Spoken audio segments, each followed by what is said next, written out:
Hi hello friends, welcome to our channel. ఈరోజైతే video నా birthday రోజున నేను బర్త్డేని ఎలా సెలబ్రేట్ చేసుకున్నానో ఆ వీడియో పెట్టాను. బర్త్డే రోజు నేను ఎలా సెలబ్రేట్ చేసుకున్నాను, అలాగే బయటికి రెస్టారెంట్కి వెళ్ళాము, అది ఎక్కడికి వెళ్ళాము. బర్త్డే రోజున నేను గోల్డ్ కూడా తీసుకున్నాను. ఒక ఐటెం తీసుకుందామని వెళ్ళి ఇంకొకటి తీసుకున్నాను. అది ఏంటో కూడా వీడియో అనేది ఎక్కడ స్కిప్ చేయకుండా ఎండ్ వరకు చూస్తే మీకు అర్థమవుతుంది. బర్త్డే రోజున వ్లాగ్ అంటే పెద్ద హడావుడిగా అలా ఏం ఉండదు. నార్మల్గా నేను ఎప్పుడు ప్రతి సంవత్సరం ఎలా చేసుకుంటానో అలాగే చేసుకున్నాను. అది కాకుండా నేను వీడియో కోసం అని హంగామా చేయటం అదేం కాదు. నేను ఎలా అయితే నార్మల్గా చేసుకున్నానో అది మాత్రమే షూట్ చేశాను. ఇంట్రెస్ట్ లేకపోతే స్కిప్ చేసేయండి, ఇంట్రెస్ట్ ఉన్న వాళ్ళే చూడండి. బర్త్డే రోజునైతే నేను మార్నింగ్ టిఫిన్ చేసిన తర్వాత ఇంకా తలకి హెయిర్ ప్యాక్ పెట్టుకుందామని ఇక్కడ ఒక 2 స్పూన్ల వరకు పెరుగు తీసుకున్నాను. దానిలో ఎగ్ వైట్ ఉండేది కదా, అది యాడ్ చేసుకొని బాగా షేక్ చేసుకొని తలకి అప్లై చేసుకోవాలి. అప్లై చేసుకున్న తర్వాత ఒక 30 మినిట్స్ అలాగే ఉంచేసుకొని తర్వాత హెడ్ బాత్ చేస్తే హెయిర్ అనేది చాలా బాగుంటుంది, సిల్కీగా ఉంటుంది. ఆ రోజు బర్త్డే కదా, ఆ రోజు మార్నింగే నేను హెయిర్ ప్యాక్ పెట్టుకున్నాను. అయితే ఈరోజైతే నేను ఇంట్లో ఏం వెరైటీస్ కానీ అలా ఏం వెరైటీ రెసిపీస్ ఏం చేయలేదు. ఆ రోజు మార్నింగ్ టిఫిన్ వచ్చేసి దోశలు చేశాను అంతే. ఇంకా ఈ హెయిర్ ప్యాక్ వేసుకున్న తర్వాత హెడ్ బాత్ చేశాను. ఇదిగోండి, ఇక్కడ ఇలా తలకి మొత్తం అప్లై చేసేసుకొని ఒక అరగంట ఉంచుకొని హెడ్ బాత్ చేసుకోవాలి. నేను రెడీ వచ్చి మళ్ళీ మీతో మాట్లాడతాను. అంతలో ఇక్కడ మీకు ఒక రెసిపీ చూపిస్తాను.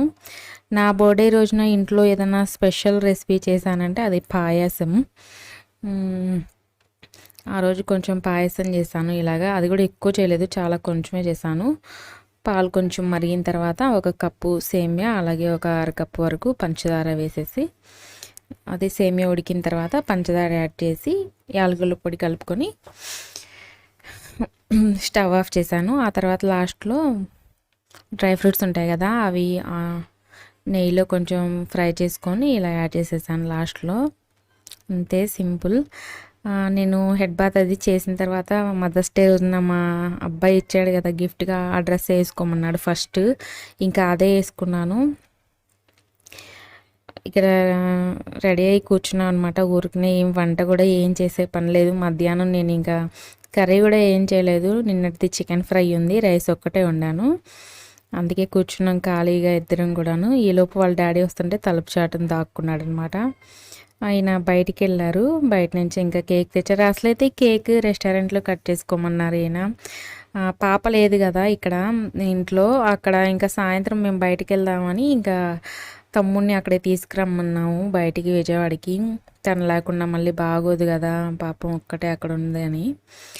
అందుకని అక్కడ రెస్టారెంట్లో కట్ చేసుకో అని అన్నారు. కానీ నాకే అంత ఇంట్రెస్ట్ లేదని వదిలే, ఇంట్లోనే కట్ చేస్తున్నాను అని అంటే ఇంకా వెళ్ళి కేక్ తీసుకొచ్చారు. అలాగే నాకు ఇష్టమైన స్వీట్స్ కూడా తెచ్చారనమాట. ఇంకా మా వారు వచ్చేసరికి ఇంకా ఇద్దరికి కూడా ఈ పాయసం చేశాను కదా, అది కొంచెం బౌల్లో వేసి ఇచ్చేస్తున్నాను. మా అబ్బాయి అయితే వద్దు నేను తినను అన్నాడు, అందుకని వాడికి ఇవ్వట్లేదు. మేమిద్దరమే కొంచెం పెట్టుకున్నాము. ఇదిగోండి, హెయిర్ ప్యాక్ వేసుకున్న తర్వాత హెయిర్ చూసారు కదా ఎంత బాగుందో. ఆ డ్రెస్ కూడా నాకు నా కొడుకు ఇచ్చిన గిఫ్ట్ అనమాట. మదర్స్ డే రోజున అదే వేసుకున్నాను ఇంకా బర్త్డే రోజు నేను మార్నింగ్.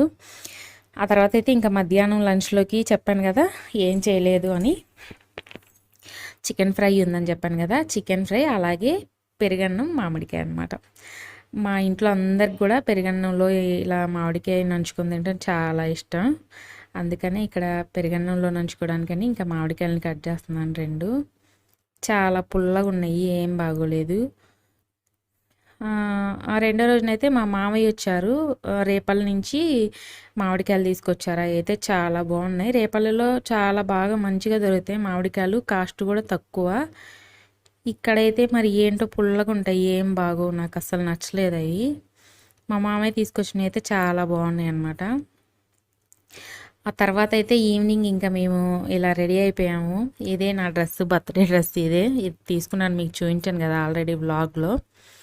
ఇంకా డ్రెస్ వేసుకొని ఇంకా బయటికి వెళ్దామని వెళ్ళే ముందు ఇంకా కేక్ కట్ చేసుకున్నాం అనమాట. మేము ముగ్గురమే, అంశు లేదు కదా, ఇంకా మేము ముగ్గురమే కట్ చేసుకొని తర్వాత బయటికి వెళ్ళాము. ఇక్కడ నేనైతే క్యాండిల్ వెలిగించలేదు. ఎందుకంటే ఆ ఫైర్ క్యాండిల్ వెలిగించిన తర్వాత కొంచెం ఏంటో డస్ట్ లాగా పడుతుంది కేక్ పైన. అది తిన్న తర్వాత మా వాడికి వామిటింగ్ అవుతుంది. అందుకని అసలు క్యాండిల్ వెలిగించాలన్నా కూడా ఇంట్రెస్ట్ రావట్లేదు. చాలా రోజులు మట్టి వెలిగించట్లేదు. అదే బర్త్డేస్ అప్పుడు వెలిగించడానికి ఇష్టపడట్లేదు మేము. అందుకే ఇక్కడ నేను కేక్ కట్టేసేటప్పుడు క్యాండిల్ అది కూడా ఏం వెలిగించలేదు. కేక్ కట్ చేసిన తర్వాత ఇంక ఇక్కడ మేము కొన్ని పిక్స్ అవి తీసుకున్నాము.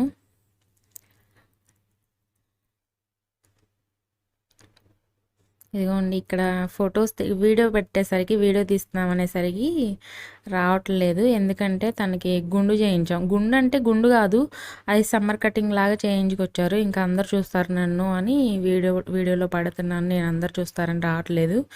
నేను ఇంకా బలవంతంగా లాక్కొచ్చి పెడుతున్నాను అనమాట. అసలు క్యాప్ తీయట్లేదు. బయటికి వెళ్తే ఇంట్లో ఉన్నప్పుడు తప్ప బయట అడుగు పెడితే క్యాప్ లేకుండా అడుగు పెట్టట్లేదు. ఇంకా కేక్ మీద వేఫర్స్ వస్తాయి కదా, అవి తీసుకొని ఇష్టంగా తింటున్నాడు. కేక్ అయితే తినడు పాపం, వామిటింగ్ వచ్చేసిద్ది నాకు వద్దు అని అంటున్నాడు. మేమైతే బయటకు వచ్చేసాము. బయటికి రాగానే ముందు ఇక్కడ జ్యూస్ షాప్లో జ్యూస్ తాగుతున్నాను అనమాట. నేనైతే కర్బూజా జ్యూస్ తీసుకున్నాను. ఈ ఎండకి ఇలా జ్యూసులు తాగుతుంటే కడుపులో చాలా చల్లగా ఉంటుంది. తర్వాత అయితే మేము ఇక్కడ గోల్డ్ షాప్కి వచ్చాము అనమాట. జ్యువెల్ కాస్కి వచ్చాము. బందర్ రోడ్లో ఉంటుంది కదా జ్యువెల్ కాస్, విజయవాడలో బందర్ రోడ్లో ఉంటుంది కదా, అక్కడికి వచ్చాను అనమాట. ఇక్కడైతే నేను ఏం తీసుకున్నానో ఏంటో అని మీరు లాస్ట్ వరకు చూడండి, స్కిప్ చేయకుండా అర్థమవుతుంది. ఇవన్నీ చూసాను. ఫస్ట్ అయితే నేను బ్యాంగిల్స్ చూసాను, ఆ తర్వాత బ్రాస్లెట్స్ పెట్టుకున్నాను కదా చేతికి, ఆ గ్రీన్ కలర్ స్టోన్స్ది అది చూసాను. బ్యాంగిల్స్ తీసుకుందామని చాలా రకాలు చాలా మోడల్స్ చూసాను. టైం అంతా ఇక్కడే వేస్ట్ అయిపోయింది. అంటే బాగున్నాయి, నాకు బాగా నచ్చినవి ఏమో మన బడ్జెట్లో రావట్లేదు, మన బడ్జెట్లో వచ్చినవి ఏమో నాకు మోడల్ నచ్చట్లేదు, అలా అయిపోయింది. ఇంకా లాస్ట్కి ఫైనల్కి నేను ఇంకా ఇవి బ్రాస్లెట్స్ కూడా చూసాను, ఇంకా అది కూడా తీసుకోలేదు. లాస్ట్లో ఏం తీసుకున్నానో ఏంటో ఇక్కడ చూపిస్తాను మీకు, చూడండి. అక్కడ గోల్డ్ షాప్ నుంచి వచ్చేసి ఇక్కడ వచ్చి ఇంకా షాపింగ్ అయిపోగానే E3కి వచ్చామన్నమాట. ఇంతకుముందు నా వ్లాగ్స్ చూస్తున్న వాళ్ళకైతే అర్థమవుతుంది. నేను 2-3 సార్లు పెట్టాను E3 రెస్టారెంట్స్కి వచ్చినప్పుడు. ఇంకా మా ఫేవరెట్ అంటే ఇక్కడే అనమాట. ఇక్కడికి వస్తేనే బాగుంటుంది కొంచెం, అందుకని ఎక్కువ ఇక్కడికే వస్తాము. E3కి వచ్చిన తర్వాత మా వారు ఏం చేశారంటే మా పిల్లలతో ఇప్పించారు కొన్న గిఫ్ట్ అనేది. ఏంటో కాదు, రింగ్ తీసుకున్నాను అంతే. నాకు ఇంకా ఏం నచ్చలేదని చెప్పాను కదా, లాస్ట్ ఫైనల్కి ఇంకా మా వారు ఏదో ఒకటి తీసుకో బర్త్డే కదా అని అంటే ఇంకా నేను రింగ్ అనేది తీసుకున్నాను. ఇక్కడ 2 ఉన్నాయి రింగ్ బాక్స్లో, ఒకటి గోల్డ్ది ఒకటి సిల్వర్ది. ఏంటంటే ఇక్కడ సిల్వర్ది లాస్ట్లో నేను ఇంకా బిల్లింగ్ చేసేటప్పుడు కొంతమంది తీసుకుంటున్నారు సిల్వర్ రింగులు, చాలా బాగున్నాయి. ఇంకా లాస్ట్లో చూసి నేను కూడా ఒకటి సెలెక్ట్ చేసుకున్నాను. ఎంత అని అడిగితే 500-600 చెప్పాడు. ఇంకా వెంటనే తీసేసుకున్నాను నాకు నచ్చి. ఇక్కడ అదే ఇద్దరు తీస్తుంటే ఎవరు గోల్డ్ వచ్చిద్దా అని ఇద్దరు చూస్తూ తీస్తున్నారనమాట. వాడికి అయితే గోల్డ్ రింగ్ ఉన్న బాక్స్ వచ్చింది, అనుషుకేమో సిల్వర్ రింగ్ ఉన్న బాక్స్ వచ్చింది. అదే చూసుకుని నవ్వుకుంటున్నారు ఇద్దరు కూడాని. తీసి ఇంకా మా హనికి గోల్డ్ రింగ్ వచ్చింది కదా అది నాకు పెడుతున్నాడు. ఇదిగోండి ఇదే. ఈ రింగ్ వచ్చేసి 2 గ్రామ్స్, 2 గ్రామ్స్లోనే తీసుకున్నాను, సన్నగా సింపుల్గానే.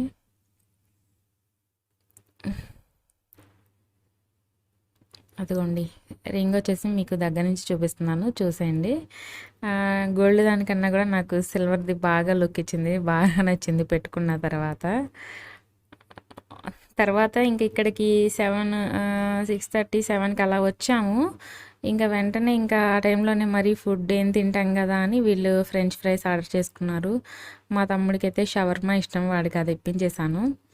తర్వాత వీళ్ళు కొద్దిసేపు ఆడుకున్న తర్వాత మేము ఫుడ్ జైల్కి వెళ్ళాము. ఇది E3లోనే ఉంటుంది ఫుడ్ జైల్ కూడా, చాలా రెస్టారెంట్లు ఉంటాయి కదా రకరకాలవి, అందులో ఈ ఫుడ్ జైల్ రెస్టారెంట్ ఒకటి. సర్లే అని ఇక్కడికి వచ్చామన్నమాట.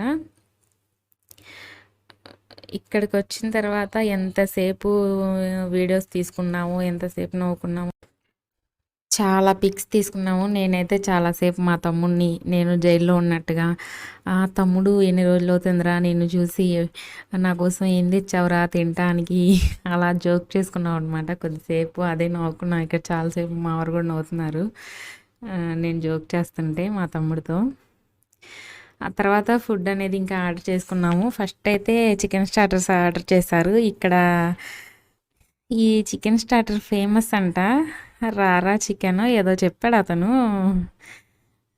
నాకేమో అర్థం కాలేదు. రారా చికెనే అనుకుంటా. చాలా బాగుంది స్టార్టర్ మాత్రం. ఎంత బాగుందో నాకైతే బాగా నచ్చింది. బిర్యానీ అయితే అంతగా నచ్చలేదులే కానీ ఈ స్టార్టర్ మాత్రం చాలా బాగుంది. అలాగే ఈరోజు నా బర్త్డే రోజుని మా మేనగోడల బర్త్డే కూడా ఈ రోజునే అనమాట. మహిమ తన పేరు. నా మేనగోడలు అంటే మా హస్బెండ్కి అక్క కూతురు అనమాట.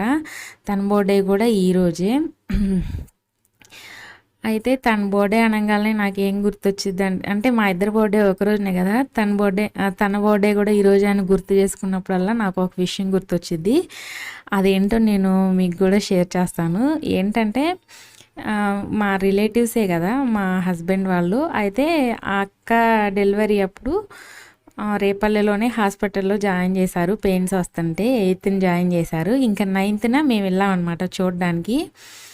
9th నా బర్త్డే కదా, ఇంకా సమ్మర్ కదా, స్కూల్లో అలా నేను ఎప్పుడు చేసుకోను. ఇంటి దగ్గర వాళ్ళకి చాక్లెట్స్ కేక్ అవి పంచిపెడతాను. ఆ రోజు ఏంటంటే మా అమ్మ తనతో పాటు నన్ను హాస్పిటల్కి తీసుకెళ్ళేటప్పుడు చాక్లెట్స్ కూడా అక్కడ చుట్టాలు ఉంటారు కదా వాళ్ళకి ఇద్దులే అని తీసుకెళ్ళింది అనమాట. అయితే అప్పుడు మా వారు కూడా వచ్చారు, అక్కడే ఉన్నారు. నేను చాక్లెట్స్ ఇస్తే తీసుకోలేదు. అప్పుడు నాకు చాలా కోపం వచ్చింది. నా బర్త్డే అని అందరికీ చాక్లెట్స్ ఇస్తే తనకు కూడా ఇస్తే తీసుకోలేదన్నమాట. అయితే నేనేం చేశానంటే ఇంకా చాలా కోపం పెట్టుకున్నాను మనసులో. ఎందుకంటే చిన్నప్పుడు నాకు బాగా కోపం ఉండేది. అసలు ఎవరన్నా ఏమన్నా అన్నా కానీ ఊరుకునేదాన్ని కాదు. త్వరగా కోపం వచ్చేసేసేది వాళ్ళ మీద. ఇంకా నన్ను ఏమన్నా అన్నా, నాకు ఏదన్నా బాధ కలిగేటట్టు ఏమన్నా మాట్లాడినా కానీ వాళ్ళ మీద చాలా పగబట్టేసినట్టు చాలా కోపంగా ఉండేదాన్ని. మాట్లాడేదాన్ని కాదు చాలా రోజుల వరకు. వాళ్ళు వచ్చి మాట్లాడినా కానీ అసలు మాట్లాడేదాన్ని కాదు. అలాగే నా బర్త్డే రోజున చాక్లెట్స్ తీసుకోలేదని మా వారి మీద కూడా అప్పుడు చాలా కోపం పెంచుకున్నాను. తర్వాత ఏం చేశానంటే అప్పుడు నేను 8th క్లాస్ చదువుతున్నాను అనమాట. చిన్నప్పుడు ఇది జరిగింది. ఆ తర్వాత మా పెళ్ళికి ఒక సంవత్సరం ముందో 2 సంవత్సరాల ముందో ఒకసారి ఇంకా మా ఇంటికి వచ్చారనమాట. ఎందుకో తెలీదు వచ్చారు. అప్పుడు ఏదో పని మీద వచ్చినట్టున్నారు. అప్పుడు వచ్చినప్పుడు ఇంకా అడిగారు, సంధ్య ఏం చదువుతున్నావు ఇప్పుడు అని. అయితే అప్పుడు చిన్నప్పుడు నా దగ్గర చాక్లెట్ తీసుకోలేదు కదా, ఆ కోపం నాకు ఇంకా గుర్తుంది చాక్లెట్స్ తీసుకోలేదని. అయితే ఇంకా అది ఇంకా మనసులో ఉందిగా. అప్పుడు ఏం చదువుతున్నావు అని అడిగితే నేను ఇంకా రెక్లెస్గా చెప్పాను, నీకు అవసరమా, నీకెందుకు, నేనేం చదివితే అని చెప్పాను. ఆ విషయం తలుచుకుంటే నాకు ఇప్పుడు కూడా చాలా నవ్వు వచ్చింది. అలా చెప్పేసాను. ఇంకా ఏమన్నా అనుకుని అప్పుడు తను జాబ్ చేస్తున్నాడు అనుకుంటా, అప్పుడే కొత్తగా జాయిన్ అయినట్టున్నాడు. నీకెందుకు అవసరం, నేనేం చదివితే అని అనేసాను అనమాట. ఏమన్నా అనుకొని నా దగ్గర చాక్లెట్స్ తీసుకోలేదు నా బర్త్డే రోజున చిన్నప్పుడు అప్పుడు ఇచ్చినప్పుడు అని ఆ కోపంతో ఇంకా అలా అనేసాను అనమాట. ఆ తర్వాత ఇంకా 2 ఇయర్స్కో ఏమో మా మ్యారేజ్ అలా ఫిక్స్ అయింది. నా దగ్గర బర్త్డేకి చాక్లెట్స్ తీసుకోలేదు, ఎందుకు చేసుకోవాలని కూడా అన్నాను నేను. తర్వాత నేను ఏం చదువుతున్నావు అంటే నీకు ఎందుకు అన్నానని వాళ్ళ ఇంట్లో వాళ్ళకి కూడా చెప్పాడంట. తర్వాత చెప్పాను నాకు పెళ్ళైన తర్వాత. అయితే నేను మా ఎంగేజ్మెంట్ అయిన తర్వాత నేను ఫస్ట్ అసలు ఇదే అడిగాను అనమాట. నేను అప్పుడు బర్త్డేకి చాక్లెట్ ఇస్తే నువ్వు ఎందుకని తీసుకోలేదు అని అడిగాను అనమాట. అయితే అప్పుడు ఆయన సిగ్గేసి తీసుకోలేదు, అందరు ఉన్నారు కదా నాకు సిగ్గు అందుకే తీసుకోలేదు అన్నారు. నిజంగానే ఈయనకి కొంచెం సిగ్గు కొంచెం ఎక్కువే. కొంచెం కాదు చాలా ఎక్కువే మరి. అందుకే తీసుకోలేదని అనుకుంటున్నాను అంతే. ఇంకా ఇప్పుడు కూడా అప్పుడప్పుడు ఏడిపిస్తూ ఉన్నాను, నా దగ్గర చాక్లెట్ తీసుకోలేదు కదా అందుకే నీ మీద రివెంజ్ తీసుకోవడానికే పెళ్లి చేసుకున్నాను, చెత్త చెత్త వంటలన్నీ వండేసి నీకు పెట్టేసి హింసించాలని అని చెప్తూ ఉంటాను అనమాట జోక్గా. జస్ట్ కామెడీగా అలా అంటాను అనమాట అంతే. నాకేం కోపం లేదు. అప్పుడేదో చిన్నప్పుడు అలా ఉండేదాన్ని కోపంగా, ఎవరన్నా ఏంటంటే అసలు వాళ్ళతో మాట్లాడకూడదు అన్నట్టుగా ఉండేదాన్ని. ఇప్పుడైతే టోటల్గా మారిపోయాను. మొత్తం కోపం అనేది అసలు ఏం లేదు, తగ్గిపోయింది. అప్పుడు చిన్నప్పుడు తెలియదు కదా, అందుకే అలా కోపంగా ఉండేది. ఇప్పుడు అలా ఏం లేదు. ఎవరైనా ఏమన్నా అన్నా అంత సీరియస్ అను, మామూలుగా నెమ్మదిగానే మాట్లాడతాననమాట. అది మా వారికి తెలుసు ఇప్పుడు ఎలా ఉంటున్నానో నేను. ఈ వీడియో చూస్తే కంపల్సరీగా నవ్వుకుంటారనమాట ఆయన ఈ విషయం గురించి విని. అది ఇదంతా ఇంకా మా మేనగోడలు పుట్టినరోజున గురించి చెప్పేసరికి నాకు గుర్తొచ్చిందనమాట. తను ఇప్పుడు 10th క్లాస్ ఎగ్జామ్స్ రాయబోతుంది. తెలంగాణలో ఎప్పుడు మే 20నా ఎప్పటి నుంచో నాకైతే డేట్ అయితే ఐడియా లేదు. Anyway all the best Mahima, exams బాగా రాయమ్మా. ఇదిగోండి ఈ ఫుడ్ జెల్ మొత్తం ఒకసారి వీడియో మొత్తం తీసాను చూడండి. అంటే నేను తీయలేదు, అక్కడ ఉంటారు కదా వాళ్ళకి ఫోన్ ఇస్తే పాపం ఫోటో తీయమని ఇస్తే వాళ్ళు పాపం వీడియో తీశారు, మొత్తం కూడా వీడియో తీసి ఇచ్చారు ఆయన. ఇదిగోండి చిన్నదే, ఒక చిన్న ప్లేస్లోనే చక్కగా ఇలా అరేంజ్ చేశారనమాట నీట్గా. ఫుడ్ అయితే బాగుంది, బెటర్గా ఉంది, ఓకే పర్లేదు. ఇది గోల్డ్ అయితే నేను రింగ్ తీసుకున్నాను కదా, చూపించాను కదా. లాస్ట్ ఇయర్ అయితే నాకు ఇవి మాటీలు ఉంటాయి కదా, అవి గిఫ్ట్గా ఇచ్చారు. నేను పిక్ యాడ్ చేస్తాను లాస్ట్ ఇయర్ ఈ మాటీలు గిఫ్ట్గా ఇచ్చారనమాట. ఇంకా ఈ ఇయర్ అయితే నేను రింగే తీసుకున్నాను, ఇంకా అదే తీసుకొని వచ్చేసేసాను. ఇదే ఈ వీడియో, నా బర్త్డే వీడియో. మీకు నచ్చితే తప్పకుండా లైక్ చేయండి, షేర్ చేయండి, కామెంట్ చేయండి. అలాగే ప్లీజ్ ఇంకా ఎవరైనా సబ్స్క్రైబ్ చేసుకోకపోయినా, ఎవరైనా కొత్తగా చూస్తున్నా కానీ మన ఛానల్ని ప్లీజ్ సబ్స్క్రైబ్ చేసుకోండి. ఇన్స్టాలో కూడా నన్ను ఫాలో అవ్వండి. నా ఇన్స్టా లింక్ అనేది నేను కింద డిస్క్రిప్షన్లో ఇస్తాను, చెక్ చేయండి. బర్త్డే విషెస్ చెప్పిన వాళ్ళందరికీ మళ్ళీ ఒకసారి థ్యాంక్స్. రేపు మరో మంచి వీడియోతో మళ్ళీ కలుస్తాను. బాయ్.